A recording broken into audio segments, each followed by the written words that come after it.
Shalom saudara-saudaraku yang terkasih, aku berdoa semoga engkau baik-baik dan sehat-sehat saja dalam segala sesuatu, sama seperti jiwamu baik-baik saja.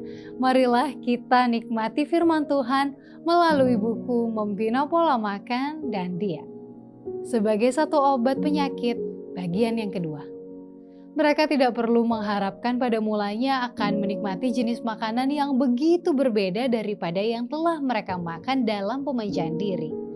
Jikalau mereka tidak dapat menikmatinya secara langsung, yaitu makanan sederhana, biarlah mereka berpuasa sampai mereka dapat menikmatinya.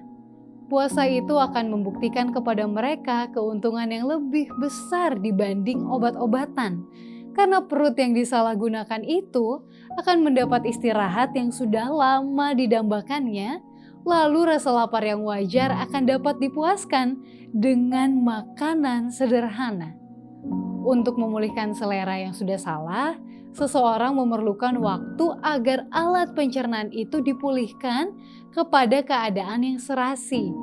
Tetapi yang membuat makanan sederhana yang menyehatkan menjadi lezat, orang itu harus bersabar menyangkal diri dalam hal makan dan minum, dan tidak lama kemudian makanan itu akan dimakan dengan rasa kepuasan lebih besar daripada seorang yang rakus menikmati makan besar.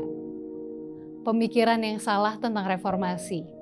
Bukan semua orang yang mengaku percaya pada reformasi kesehatan benar-benar menjadi reformator. Banyak yang berpendapat bahwa reformasi itu hanyalah meninggalkan makanan tertentu yang tidak menyehatkan.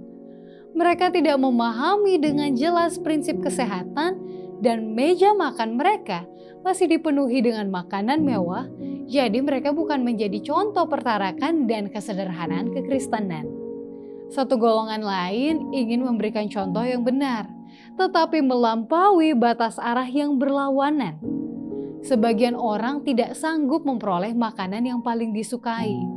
Gantinya menggunakan bahan-bahan itu sebagai pengganti yang kurang, mereka memakan makanan yang terlalu minim. Makanan mereka tidak memberikan sari makanan yang cukup untuk menghasilkan darah yang baik. Mereka menderita kurang sehat, tak dapat berfungsi sebagaimana sewajarnya, dan contoh kehidupan mereka menentang reformasi kesehatan. Yang lain berpikir bahwa karena kesehatan memerlukan makanan sederhana, mereka kurang memperhatikan bahan makanan dan penyediaannya. Sebagian membatasi diri mereka dengan makanan yang sangat memprihatinkan. Tidak cukup ragamnya untuk memenuhi kebutuhan tubuh, lalu mereka menderita sebagai akibatnya. Demikianlah renungan kita pada hari ini. Salam dari Departemen Kesehatan Uni Indonesia Kawasan Barat. Tuhan Yesus memberkati.